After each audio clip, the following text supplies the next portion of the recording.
Fica muito lisonjeado, viu, Tiagão, assim, como que você colocou no início. Quero dizer que eu sou muito mais abençoado pela sua vida do que você acha que foi pela minha, né? A gente aprende muito. Ele compartilhou aqui no Café com Amigos, foi uma bênção, né? Então, os homens que ainda não estão conosco ficam convidados para sexta-feira. E a Laura está pedindo a chave do carro, toma ela lá. Vamos lá. Irmãos, me pediram para compartilhar e me deram o capítulo e o livro. E isso é muito interessante, porque eu sempre fiquei me perguntando como seria assim a gente compartilhar numa sequência, né? A gente tentou isso uma vez no pequeno grupo, e aí eu comecei a vir aqui à noite com vocês e vi que vocês estavam meditando sobre o livro de João. E para o pregador é um desafio, né? Quando é dado para ele assim, ó, traz uma palavra neste livro, porque eu creio que o processo de compartilhar algo vai muito da percepção, do ouvir de Deus, né? Então, quando a gente medita, o que eu vou trazer da parte de Deus para os meus irmãos, é como se a gente começasse a exercitar esse perceber as necessidades, as demandas, as carências, ou aquilo que, de alguma forma, passa pela vida da comunidade, a partir do que passa pela sua. E aí, Deus vai conduzindo a gente pelo texto. Mas fazer o inverso é um desafio, ainda mais meditar, compartilhar algo sobre um capítulo inteiro tão rico quanto João, capítulo 21. Mais ainda, né, fechar o livro de João, que é um livro tão especial. Então, a minha oração nessa noite é para que Deus nos dê graça para cumprir isso bem e compartilhar aquilo que é essencial. Amém? Então, vamos lá, vamos abrir as nossas Bíblias lá no livro de João, no capítulo 21. Quando João, então, encerra seu livro dizendo assim, João 21. Depois disso, Jesus apareceu novamente aos seus discípulos à margem do mar de Tiberíades. Foi assim, estavam juntos Simão Pedro, Tomé, chamado Dídimo, Natanael de Caná da Galileia, os filhos de Zebedeu e 2 outros discípulos. Vou pescar, disse-lhe Simão Pedro. E eles disseram, nós vamos com você. Eles foram, entraram no barco, mas naquela noite não pegaram nada. Ao amanhecer, Jesus estava na praia, mas os discípulos não o reconheceram. E lhes perguntou, filhos, vocês têm algo para comer? Eles responderam que não, e ele disse, lancem a rede do lado direito do barco e vocês encontrarão. Eles a lançaram e não conseguiram recolher a rede, tal era a quantidade de peixes. O discípulo a quem Jesus amava disse a Pedro, é o Senhor. Simão Pedro, ouvindo dizer isso, vestiu a capa, pois a havia tirado, e lançou-se ao mar. Os outros discípulos vieram no barco, arrastando a rede cheia de peixes, pois estavam apenas a cerca de 90 metros da praia. Quando desembarcaram, viram ali uma fogueira, peixes sobre as brasas e um pouco de pão. Disse-lhes Jesus, tragam alguns dos peixes que acabaram de pescar. Simão Pedro entrou no barco e arrastou a rede para a praia. Ela estava cheia, tinha 153 grandes peixes. Embora houvesse tantos peixes, a rede não se rompeu, e Jesus lhes disse, venham comer. Nenhum dos discípulos tinha coragem de lhe perguntar, quem és tu? Porque sabiam que era o Senhor. Jesus aproximou-se, tomou o pão e deu a eles, fazendo o mesmo com o peixe. E essa foi a terceira vez que Jesus apareceu aos discípulos depois que ressuscitou dos mortos. Depois de comerem, Jesus perguntou a Simão Pedro, Simão, filho de João, você me ama mais do que estes? Disse ele, sim, Senhor, tu sabes que te amo. Disse Jesus, cuide dos meus cordeiros. Novamente Jesus disse, Simão, filho de João, você me ama? E ele respondeu, sim, Senhor, tu sabes que te amo. Disse Jesus, pastorei as minhas ovelhas. E pela terceira vez ele disse, Simão, filho de João, você me ama? Pedro ficou magoado, porque por Jesus lhe ter perguntado pela terceira vez, você me ama? Ele disse, Senhor, tu sabes todas as coisas e sabe que te amo. Disse-lhe Jesus, cuide das minhas ovelhas. Digo a verdade, quando você era mais jovem, vestia-se para ir aonde queria. Mas quando for velho, estenderá as mãos e outra pessoa o vestirá e levará para onde você não deseja ir. Jesus disse isso para indicar o tipo de morte com a qual Pedro iria glorificar a Deus. E então lhe disse: siga-me. Pedro voltou-se e viu que o discípulo a quem Jesus amava o seguia. Este era o que estivera ao lado de Jesus durante a ceia e perguntara: Senhor, quem te irá trair? Quando Pedro o viu, perguntou: Senhor, e quanto a ele? Jesus respondeu: se eu quiser que ele permaneça vivo até que eu volte, o que importa? Quanto a você, siga-me. Foi por isso que se espalhou entre os irmãos o rumor de que aquele discípulo não iria morrer. Mas Jesus não disse que ele não iria morrer. Apenas disse: se eu quiser que ele permaneça vivo até que eu volte, o que importa? Este é o discípulo que dá testemunhas dessas coisas e que as registrou. Sabemos que o seu testemunho é verdadeiro. Jesus fez também muitas outras coisas. Se cada uma delas fosse escrita, penso que nem mesmo no mundo inteiro haveria espaço suficiente para os livros que seriam escritos. Amém. Amém. Irmãos, no exercício da gente tentar discernir um caminho único nesse texto, eu meditei e vou tentar amarrar isso agora para vocês, porque isso é tão rico que cada trecho, cada pequeno trecho, daria uma pregação, como isso tem acontecido ao longo desses últimos 2000 anos, né? Mas quando a gente olha para o texto como um todo, a gente percebe, bem no começo, que João fala que essa era a terceira vez que Jesus aparecia para os seus discípulos. Então, o Juninho compartilhou João 20 aqui na semana passada, não foi isso? E a gente viu lá que Jesus tinha aparecido depois de ressurreto aos discípulos, quando eles estavam fechados, né, ali naquela angústia. Depois, aí Tomé não estava, depois ele aparece de novo com os discípulos naquela condição, aí já quando Tomé estava junto, e aí vem aquela cena de Tomé com Jesus. Havia aparecido também a Maria Madalena antes, logo após a ressurreição, mas aqui, nesse evento da pesca maravilhosa, então era a terceira vez que Jesus aparecia para os discípulos ressurretos, é o que João diz. E esse número 3 é interessante, né? A terceira vez, porque eu acho que a Bíblia, toda vez que ela quer conduzir a um conceito de plenitude, de suficiência, ela usa essa história dos três, né? Então, Jesus ressuscita ao terceiro dia, porque é ali que a plenitude dos planos de Deus se cumpre, né? No plano de Deus, como o Juninho falou aqui algumas semanas atrás, achei muito interessante, não é a morte, é a ressurreição. Essa é a história verdadeira do Evangelho. Não é a cruz de Cristo, mas o fato de que ele não está mais lá. Também a Trindade, né? Deus Pai, Filho e Espírito Santo. O 3 nesse sentido de plenitude. Então essa é a terceira vez que Jesus aparece aos seus discípulos, e a primeira coisa que me vem ao coração é o que Mateus fala ao encerrar o seu livro também, quando Jesus promete que ele estaria conosco todos os dias até o final dos tempos.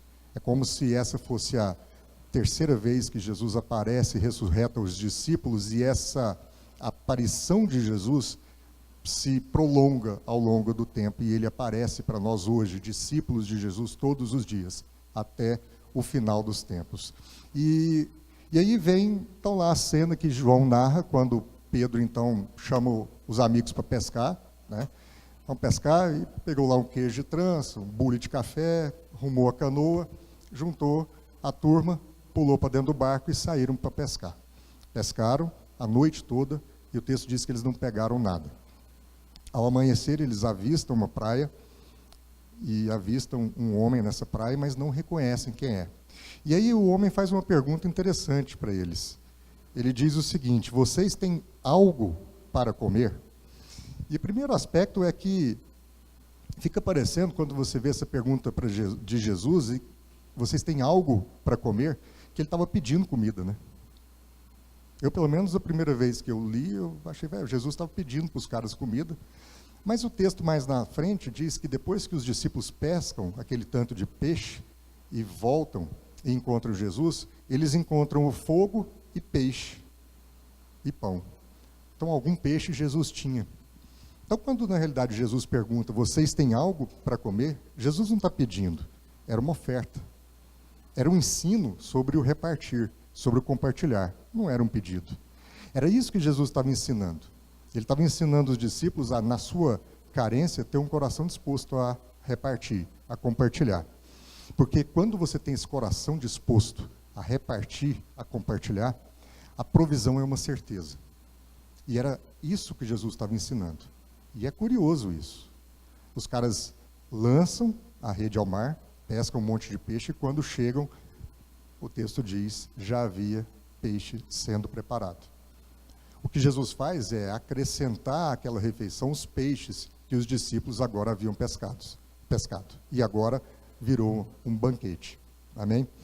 E aí o texto traz esse contraste, né? Entre uma vida de privações e essa vida de plenitude, uma vida abundante. E o que separa uma coisa de outra é algo que eu queria destacar aqui em primeiro lugar. Veja, o que separa uma coisa de outra é que os discípulos agiram por revelação.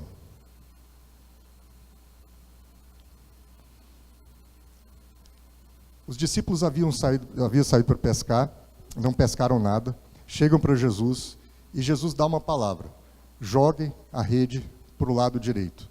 Eles jogaram e ali sim, depois de um tempo de frustração, pegaram tanto peixe, 153 peixes, que a rede praticamente, a rede lotou, mas não estourou.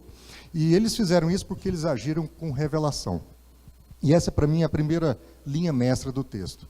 Às vezes a gente tem conduzido a nossa vida, buscado se relacionar com as pessoas, trabalhado, numa perspectiva de carência. Às vezes a gente olha para as pessoas como se elas nos estivessem pedindo comida, quando na verdade elas estão nos ensinando a repartir. Aquela aparente carência da pessoa, no fundo, é uma provocação para que a gente entenda que a provisão já nos foi fornecida.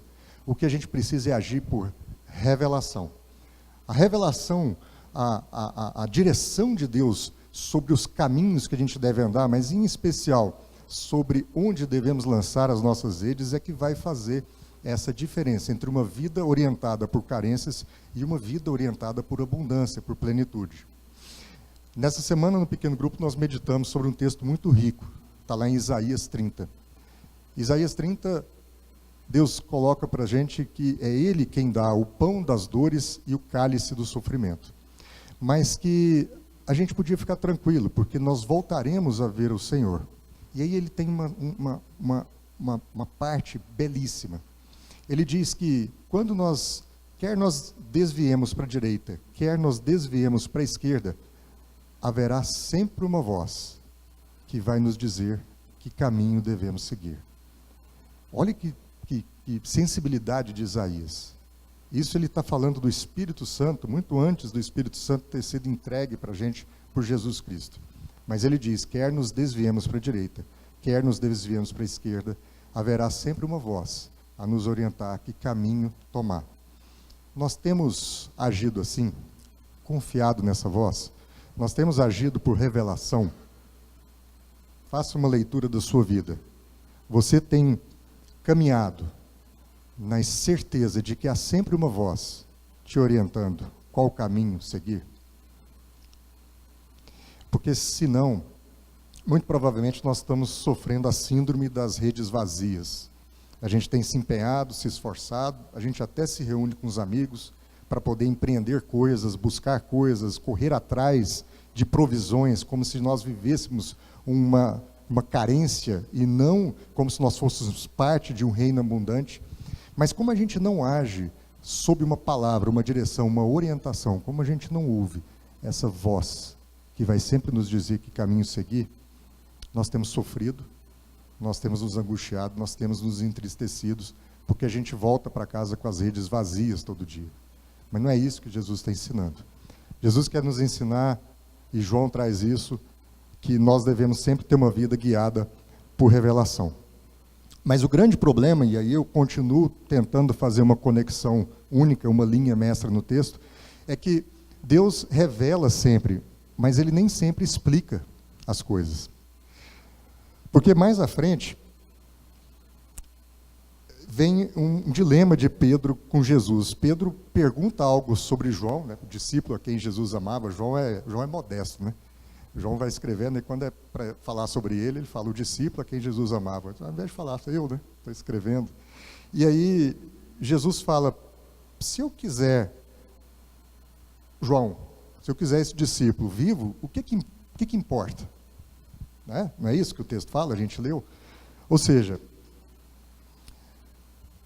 na primeira parte da pesca maravilhosa, a revelação vem clara. Jogue a rede para o lado direito. Mas na maioria das vezes, a revelação de Deus, essa orientação de Deus, a forma como Deus entrega para a gente a orientação, a palavra, a direção, ela vem de uma maneira que nós precisamos nos esforçar para compreender. Nós precisamos de um empenho pessoal, nós precisamos de um esforço pessoal para que nós compreendamos aquilo. E na maior parte das vezes, nós temos visto os cristãos sofrerem porque compreendem de forma equivocada.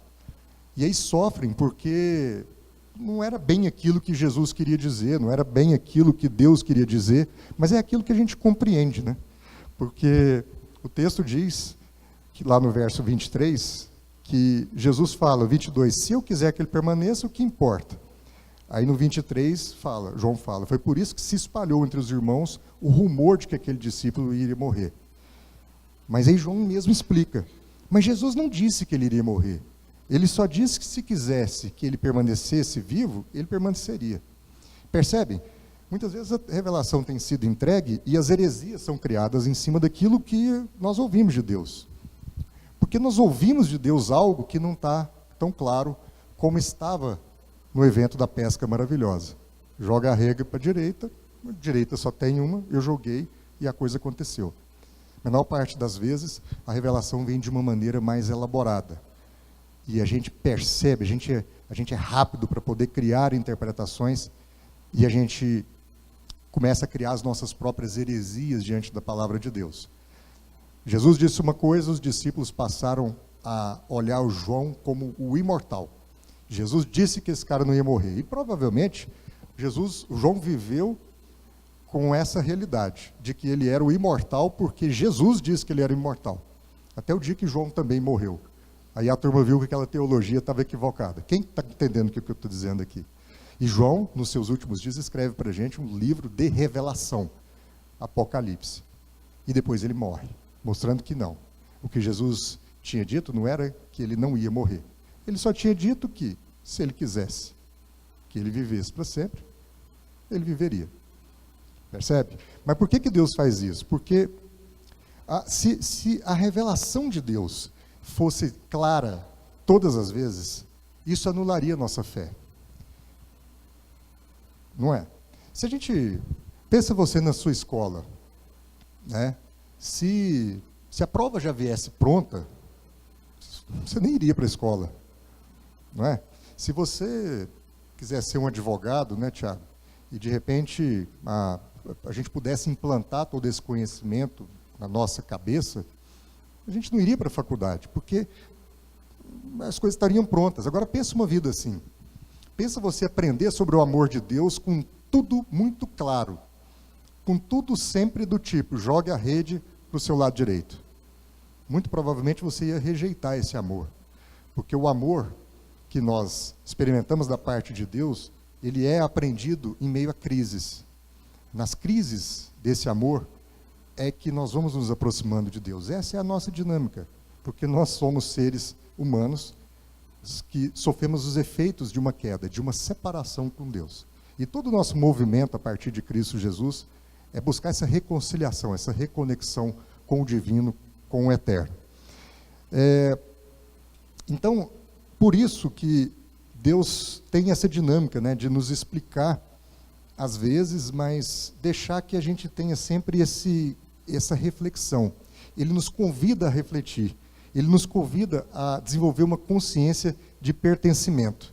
Então, se eu puder dizer de uma segunda palavra que o texto me revela, é que Deus nos convida a ter uma dinâmica de meditação na palavra dele. Então, não adianta nada nós buscarmos a revelação de Deus, se nós também não tivermos uma disciplina de meditação nessa palavra. Porque nós podemos receber isso de forma superficial e impedir que essa coisa penetre até o ponto de separar juntas e medulas. E que faça e que seja para nós esse evangelho, essa palavra encarnada. É como o Tomás, né, Tiago? Essa consciência de pertencimento precisa ser desenvolvida. O Tiago vai ter o Tomás. O Tiago é o pai biológico do Tomás. Quando o Tomás nascer, o Tiago vai ter que olhar para ele e vai dizer, esse é o meu filho. Porque ele vai ter que ter um gesto de fé no coração dele, porque a Paula tem certeza que o Tomás é filho, mas o Tiago tem que ter a fé de que aquele filho é o filho dele. Então há pais biológicos, e o pai biológico, quando chama aquele filho de seu filho, é porque o adotou no coração. E é assim. Mas também há pais que são biológicos e que não tiveram essa oportunidade, eles simplesmente conceberam o filho e depois sumiram. Então, o ponto é, do ponto de vista do pai, há sempre essa adoção. Ele é o pai biológico que adota. O nosso pai, Deus, ele é o nosso pai biológico, criador, que em Cristo Jesus nos adotou. Para Deus não há essa crise. Deus nunca vai ser o pai biológico que some e que não adota. Isso está resolvido. Aí Paulo vem e escreve em Romanos que é exatamente isso que aconteceu. Nós temos agora esse espírito de adoção por parte de Deus. Mas note o seguinte, o Tomás, um dia vai olhar para o Tiago, que é o pai biológico que o adotou, e vai chamar de papá. Papá. E normalmente fala primeiro do que mamá, viu? Fica tranquilo. Nesse momento, o Tomás está adotando o Tiago como pai.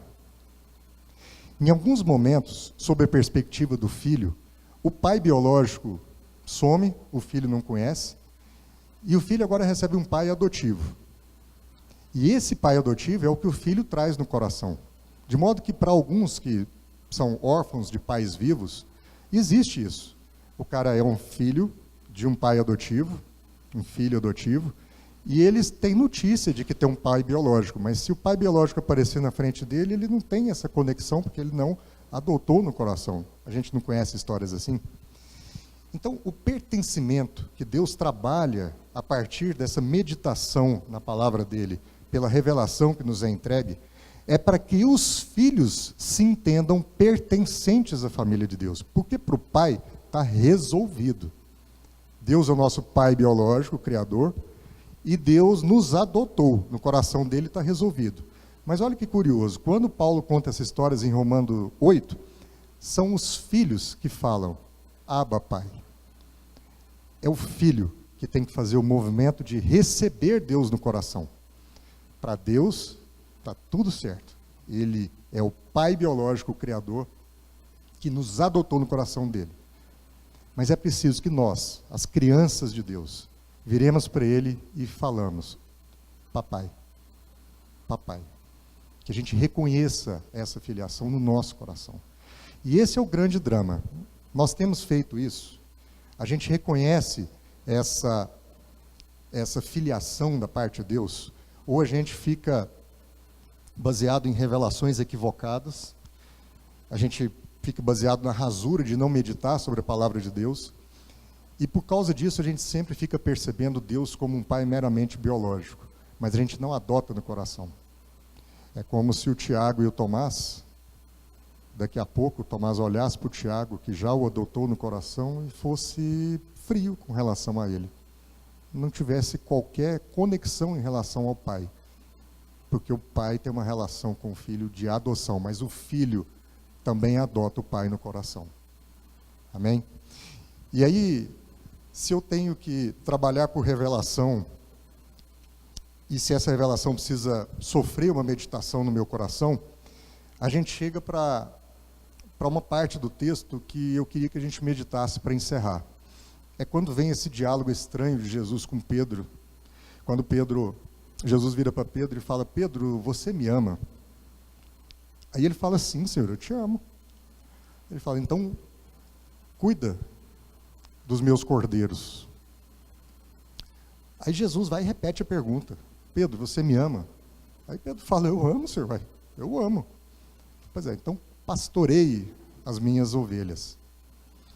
Aí Jesus repete uma terceira vez, porque o 3 vai dizer para a gente de que essa pergunta tem sido feita desde lá e continuará sendo feita eternamente para a gente. É Jesus perguntando por uma terceira vez, e não é a terceira e última vez, é a terceira e sempre vez: Pedro, você me ama?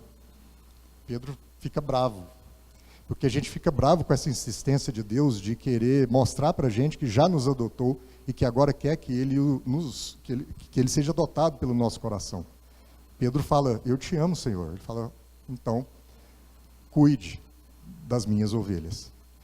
Então veja, o que Jesus tem feito nesse texto é trabalhar em Pedro uma transição entre as respostas que revelam a teologia de Pedro e as respostas que precisam gerar a fé de Pedro. Esse tem sido o nosso desafio. Eu creio que o desafio da igreja como um todo tem sido esse. É que a igreja está muito boa em teologia. Ninguém tem dificuldade de responder que ama Jesus. Mas Jesus não quer essa resposta. Ele não está nem aí para a nossa teologia, e ele não está nem aí para uma fala de que a gente ama Jesus, e muito menos que a gente adotou o Pai no coração. Porque isso é fácil falar. É fácil responder a Jesus: eu te amo, Senhor. E é fácil ficar grilado com Jesus se ele continuar perguntando todos os dias se a gente ama. O ponto é que Jesus quer tirar essas respostas simplesmente da nossa boca e colocar essas respostas nas nossas vidas. O que tem em comum nesse texto é que o texto está nos ensinando de que o nosso evangelho não tem que ser simplesmente um evangelho espiritualizado, cheio de revelação de todo tipo, cheio de labachúrias, anda, cantar da cai. Mas também esse evangelho não tem que ser um evangelho teórico, em que eu normatizo o pensamento de Deus e crio teologia sobre isso. Esse evangelho tem que ser mais do que isso. Esse evangelho tem que estar presente na coerência das minhas ações. São as ações que eu empreendo na minha vida a partir daquilo que eu recebi de revelação por parte de Deus e que eu meditei sobre a revelação que eu recebi. São as ações traduzidas a partir disso, na minha vida, é que vão mostrar que a minha fé está em movimento. E o que Jesus está trabalhando com Pedro é exatamente isso. Pedro, você me ama? Ama. Então, cuide. Jesus está mandando cuidar, está mandando agir. Pedro, você me ama? Amo. Então, pastoreie. Jesus está mandando pastorear. Tiago, você me ama? Sim. Então, trabalhe. Então, Jesus está te mandando trabalhar. Juninho, você me ama? Sim, amo. Então, se alegre. Jesus está te mandando alegrar. Jesus quer um evangelho de ação. Ele não quer um evangelho de teoria. Jesus quer um evangelho de prática. Não quer um evangelho de mera teologia. E para mim é isso que esse texto traz de ponta a ponta. E sabe por quê? Porque o mundo, irmãos, já aprendeu isso. É a gente que dificulta esse aprendizado. O texto diz que o mundo jaz no maligno. E o maligno age. E os filhos da perdição agem. E eles estão agindo. O mundo age constantemente. Não tem dificuldade nenhuma de agir. O mundo não fica esperando a revelação ou uma doutrina, uma teoria e fica só na ciência. O mundo coloca isso em prática. A corrupção é uma realidade. A violência sexual é uma realidade. A violência nas ruas é uma realidade. A apostasia, a divulgação de um afastamento de Deus, do conceito de que Deus morreu, É uma realidade. Isso está em movimento, isso está em ação. Então o mundo não teoriza, mas o cristão tem perdido a chance de colocar em ação aquilo que crê. E por isso que Paulo também vai falar no texto que a criação geme a manifestação dos filhos de Deus. A manifestação dos filhos de Deus. É isso que a criação está gemendo. E isso acontece porque a gente não percebe o nosso pertencimento a essa família. A família de Deus. Veja, a Inglaterra entrou em guerra porque, por várias vezes, mas ali por volta do ano 1700 e alguma coisa, acho que 41, 42, um determinado país matou alguém, um cidadão inglês. E para o inglês, mexeu com alguém da coroa, mexeu com a coroa. Mexeu com alguém da coroa, mexeu com a coroa. Atacou alguém da coroa britânica, mexeu com a própria coroa britânica. A Inglaterra reagiu contra o inimigo que atacou uma pessoa da coroa britânica. No reino de Deus deveria ser a mesma coisa. Nós temos que entender que nós pertencemos a esse reino. Então, se mexeu com Tiago, mexeu com o reino de Deus, mexeu com a igreja, mexeu com o corpo. Mas eu olho alguém que é meu irmão, que pertence a esse corpo, sendo mexido pelas trevas, pelo inimigo, na área sexual, na área de corrupção, na área de pedofilia, o que quer que seja, e eu não me compadeço. Eu não entendo que mexeu com ele, mexeu comigo. Por quê? Porque a minha fé está presa dentro dos meus conceitos, e a minha resposta de dizer sobre o meu amor de Deus é muito rápida, mas eu colocar essa minha resposta em ação é muito difícil. Por isso nós devemos responder a Jesus com fé, e não com as nossas crenças, não com as nossas teorias. A igreja tem sofrido porque nela não faltam dons. A igreja brasileira, ela é uma igreja de dons. Nós temos vários dons aqui, mas não é esse o problema. O problema é que está faltando ação. A gente tem que entender que responder a tudo aquilo que nós temos de desafios no mundo meramente com dons é lutar parado. Mas responder com as nossas ações, a partir do que eu creio, é lutar em movimento. É lutar como se deve lutar. Porque a frente de batalha é sobre isso. Evangelho não é sobre dons. Evangelho é sobre caminhada, sobre movimento. E eu creio que a gente pode encerrar entendendo o seguinte da parte de Deus. A ação tem a ver com o seguinte dilema, né? Nós temos um mundo hoje que é um mundo substantivo, né? Então é o mundo dos meus bens, do meu dinheiro, né? O mundo do meu trabalho, o mundo dos meus bens, é um mundo substantivo. Mas também um mundo adjetivo também, né? É o mundo do ganancioso, o mundo do triste, o mundo do depressivo, do deprimido. Agora, o Evangelho não é nem sobre substantivo, e o Evangelho não é também sobre adjetivos. Se o Evangelho é sobre ação, o Evangelho é sobre verbo. Sobre verbos. Porque são os verbos que demonstram que algo está em ação, em movimento. E aí a gente entende, né? Por que João começa o Evangelho dizendo, no princípio era o verbo. E termina o Evangelho dele falando que a nossa fé deve ser uma fé em ação. Porque é o verbo que traduz a ação. Deus está gerando verbos. E esses verbos somos nós. Deus gerou no princípio, antes da fundação do mundo, o verbo. Porque Deus não queria nada substantivo. E também não era sobre ser adjetivo. Mas era sobre ser ação. Uma ação criadora, uma ação redentora. O verbo. Que se fez carne nesse momento, em João 1. E que agora João fecha dizendo o seguinte, agora, todos nós somos o verbo de Deus.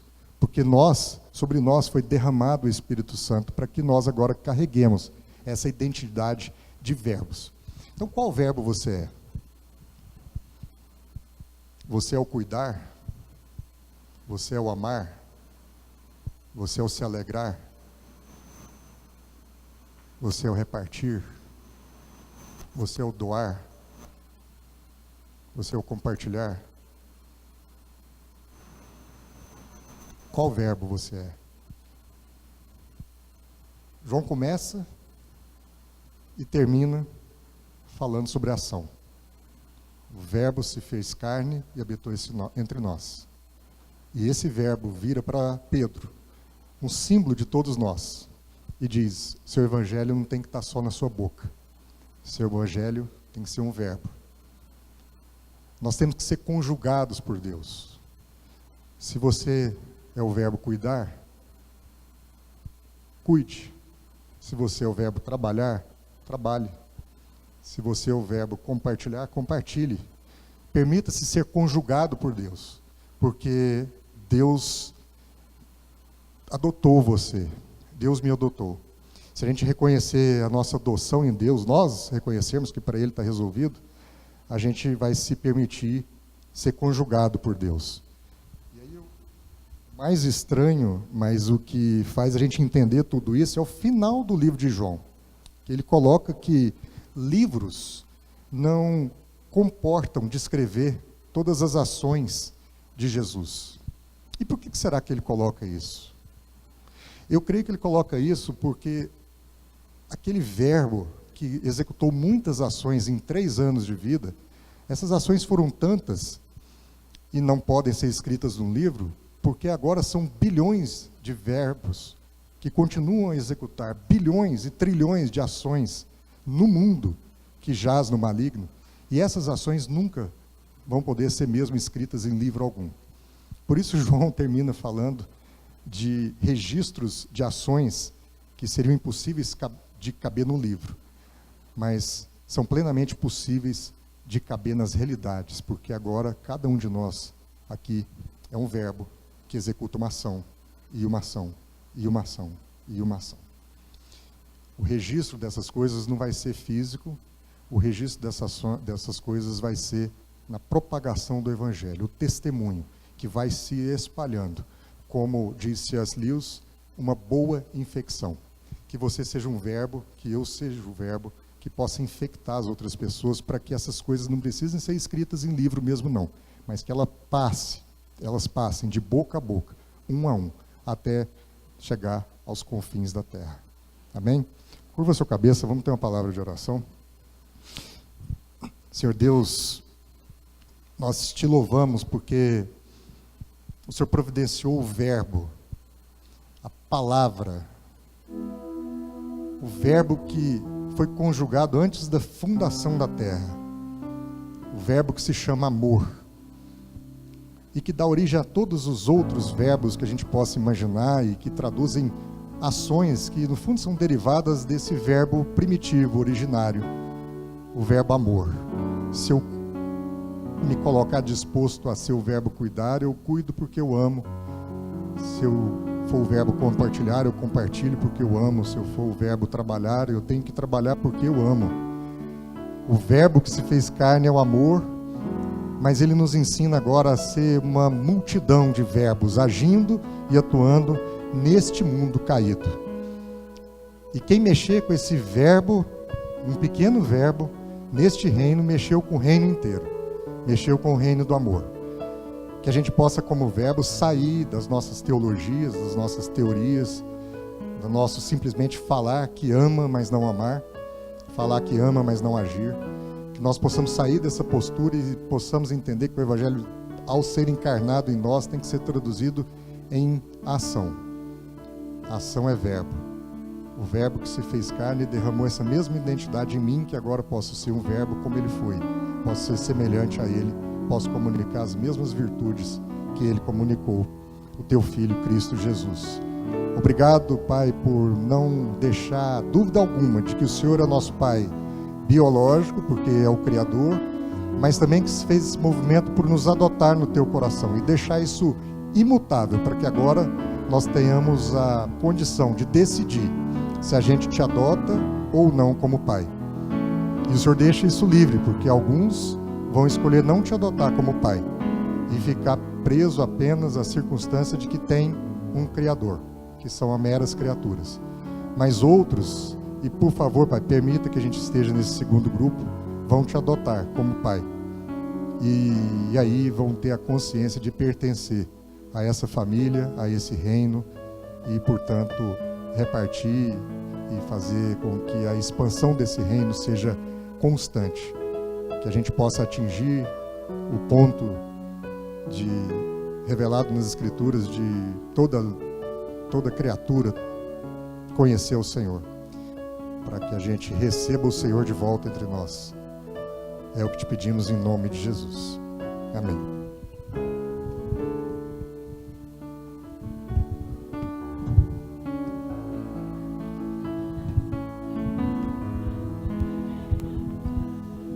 Bênção demais, né, gente? Nada melhor que começar a semana. Eu nunca canso de lembrar que domingo é o primeiro dia da semana, né? Como muitos pensam, né? E vamos começar a semana dessa forma, pensando qual que é o seu verbo. Que essa pergunta do Marlos aí, né? De manhã a Bebel colocou que a primeira pergunta que Deus faz na Bíblia é: onde está você na relação comigo, na relação com Deus? E agora o Marlos nos traz essa outra posição de Deus, né? Que verbo é você? Então que a gente possa responder nessa semana duas perguntas: onde que nós estamos na nossa relação com Deus? Porque Deus perguntou para Adão e Eva: onde vocês estão? E ele sabia exatamente em qual canto do jardim eles estavam. Mas eu estava não querendo saber da localização geográfica, mas onde que estava a relação? E que agora a gente saia daqui, além dessa primeira pergunta, com essa segunda na cabeça: que verbo nós somos? Durante a semana, no nosso trabalho, na nossa casa, na nossa família, no momento de crise, no momento de alegria, quem é você? Onde você está com Deus? E qual o seu papel nesse reino que Ele deixou para nós? Então que a gente possa ir em paz, desfrutar de uma semana de muita alegria, de muita paz, de muitas bênçãos, respondendo temente a Deus essas duas perguntas. Amém?